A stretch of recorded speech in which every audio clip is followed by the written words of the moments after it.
Reciban un cordial saludo. Iniciemos invocando sobre nosotros al Espíritu Santo. En el nombre del Padre, del Hijo y del Espíritu Santo. Amén. Tu Espíritu, Padre, infunde en nosotros la fuerza de sus dones, para que nuestros pensamientos te sean gratos y nuestra voluntad esté siempre sometida a la tuya. Por Jesucristo nuestro Señor. Amén. Siguiendo nuestro itinerario hacia Pentecostés, el día de hoy tenemos el tema Cristo, el hombre perfecto, pleno del Espíritu Santo.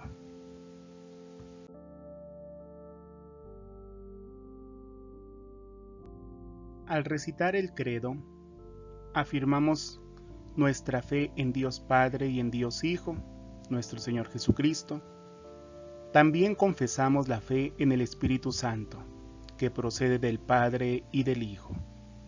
Sin embargo, el Espíritu Santo es para muchos el gran desconocido, aunque, como dice San Pablo, el cristiano es templo del Espíritu Santo. Desde el momento en que fuimos bautizados, está en nuestra alma, en gracia santificándola y adornándola con sus dones. Así, podemos decir que al proceder del Padre y del Hijo, el Espíritu Santo es el gran don de Dios. Y el amor, que es el primer don, contiene todos los demás. Este amor, Dios lo ha derramado en nuestros corazones por el Espíritu Santo que se nos ha dado. Él nos da entonces las arras o las primicias de nuestra herencia, la vida misma de la Santísima Trinidad, que es amar como Él nos ha amado. Este amor, como lo menciona el apóstol San Pablo en su primera carta del capítulo 13 a los Corintios, es la caridad que lo puede todo. Es el principio de la vida nueva en Cristo, hecha posible porque hemos recibido una fuerza, la del Espíritu Santo.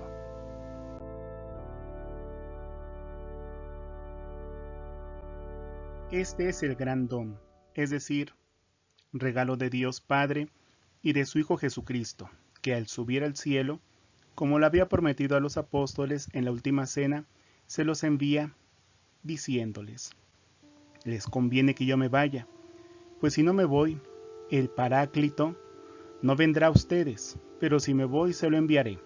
Y efectivamente, en el día de Pentecostés recibieron el Espíritu Santo. Gracias a este poder del Espíritu Santo, los hijos de Dios pueden dar fruto, como lo dice el apóstol San Pablo en la carta a los Gálatas del capítulo 5. Él nos ha injertado en la vid verdadera, hará que demos el fruto del Espíritu, que es caridad, alegría, paz, paciencia, afabilidad, bondad, fidelidad, mansedumbre, templanza. El Espíritu es nuestra vida. Cuanto más renunciamos a nosotros mismos, más obramos también según el Espíritu. San Basilio Magno habrá de escribirnos acerca del Espíritu en nuestra vida. Por el Espíritu Santo se nos concede de nuevo la entrada en el paraíso, la posesión del reino de los cielos, la recuperación de la adopción de hijos.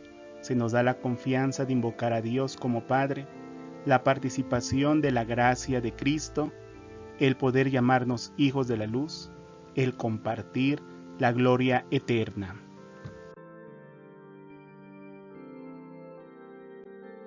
Tal como Cristo había prometido el día de Pentecostés, el Espíritu Santo descendió sobre los apóstoles y discípulos que estaban reunidos en el cenáculo con la Virgen María. Con la venida del Espíritu Santo, la Iglesia se abría a las naciones. El Espíritu Santo que Cristo derrama sobre sus miembros, construye, anima y santifica a la Iglesia, que es su cuerpo. Puesto que el Espíritu Santo es la unción de Cristo, es Cristo, cabeza del cuerpo, quien lo distribuye entre sus miembros para alimentarlos, sanarlos, organizarlos en sus funciones mutuas, vivificarlos, enviarlos a dar testimonio asociarlos a su ofrenda al Padre y a su intercesión por el mundo entero. Por medio de los sacramentos de la Iglesia, Cristo comunica su Espíritu Santo y santifica a los miembros de su cuerpo.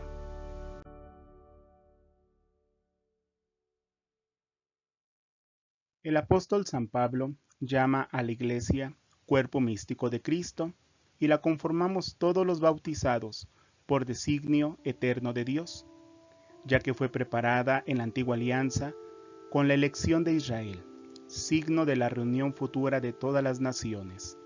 Fundada por las palabras y las acciones de Jesucristo, fue realizada, sobre todo, mediante su muerte redentora y su resurrección.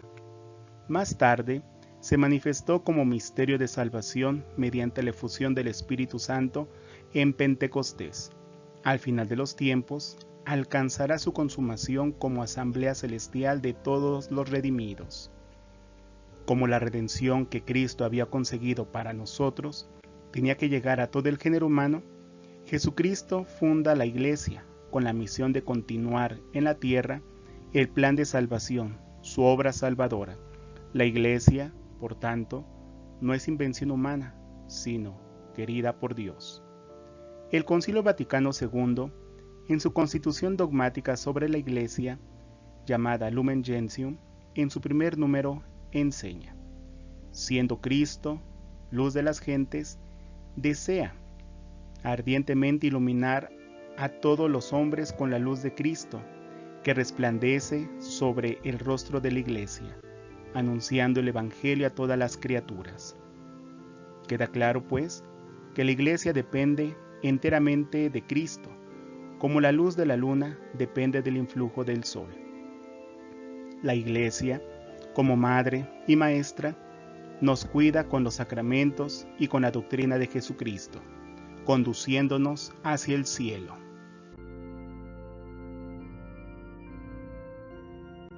La palabra iglesia significa convocación, término muy propio porque la iglesia es el nuevo pueblo de Dios convocado por la palabra y constituido por la gracia que se nos da por los sacramentos, fundado por Cristo y regido por el Papa y los obispos, que conducen a los fieles cristianos a la salvación bajo la acción del Espíritu Santo.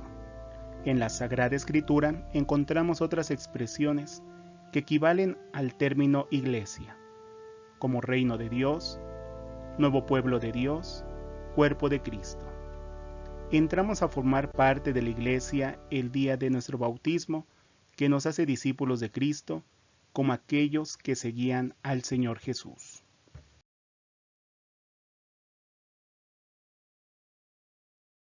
Podemos decir que Cristo edificó su iglesia dotándola de características especiales, por lo que es distinta de las demás sociedades que conocemos. La iglesia es humana y divina, al mismo tiempo visible e invisible. También es jerárquica y carismática, aunque los carismas están subordinados a la jerarquía que gobierna en nombre de Cristo bajo la acción del Espíritu Santo, dador de los carismas.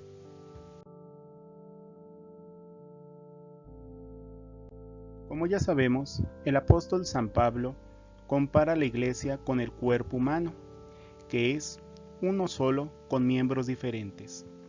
En el cuerpo de la iglesia, la cabeza es Jesucristo, y los miembros, los cristianos, los de la tierra, los del purgatorio y los del cielo. Esta realidad singular de la iglesia se conoce como cuerpo místico de Cristo. Si consideramos los miembros que están en la tierra, son diferentes según su posición en la iglesia: el Papa, los obispos, los sacerdotes, los laicos. Pero esas diferencias se articulan en la gran familia de los hijos de Dios, donde todos colaboran, como una familia, para llevar a cabo la misión de que Cristo confió a sus apóstoles: predicar el Evangelio y comunicar la vida sobrenatural a las almas mediante los sacramentos, lo que posibilita a todos la salvación en Cristo Jesús. La misión que han de llevar a cabo los cristianos tiene formas distintas, según la función que cada uno desempeña en la iglesia, pero todos tienen su responsabilidad.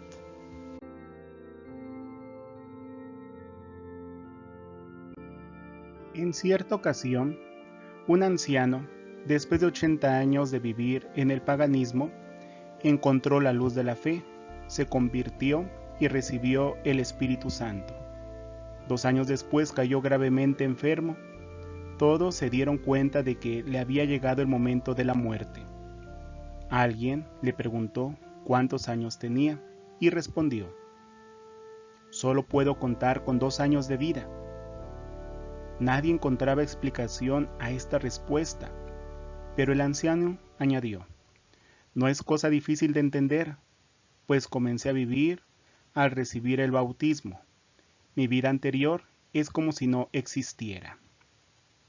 Con este ejemplo del bautismo, podemos entender que es el sacramento de la fe, puerta de los sacramentos, puerta de la Iglesia. Con ese sacramento nos hacemos hijos de Dios, hermanos de Jesucristo y templos vivos del Espíritu Santo. Nacemos a la vida de la Iglesia. A este sacramento, junto con la confirmación y la comunión, son llamados sacramentos de la iniciación cristiana, porque nos inician en la vida nueva de nuestro Señor Jesucristo, y nos preparan para que a lo largo de nuestra vida podamos dar frutos abundantes para alcanzar la vida eterna. A todos los bautizados, por el sacramento de la confirmación, nos unimos más a la Iglesia, y nos enriquecemos con una fortaleza especial del Espíritu Santo, por sus dones y por sus frutos.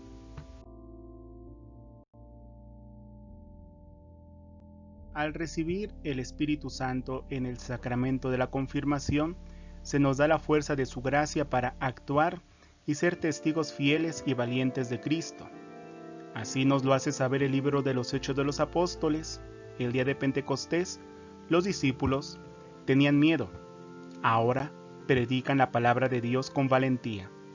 Eran incultos e ignorantes, después hablan de los misterios de Dios y hablan lenguas nuevas. Este cambio tan sorprendente es fruto del Espíritu Santo.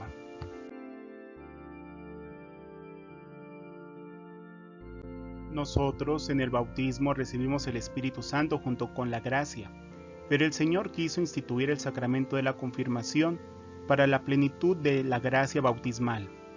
La confirmación nos une más íntimamente a la Iglesia y nos enriquece con una fortaleza especial del Espíritu Santo, de forma que nos comprometemos mucho más, como auténticos testigos de Cristo, a extender y defender la fe cristiana con nuestras palabras y obras, a mostrarnos ante los demás como verdaderos discípulos de Cristo.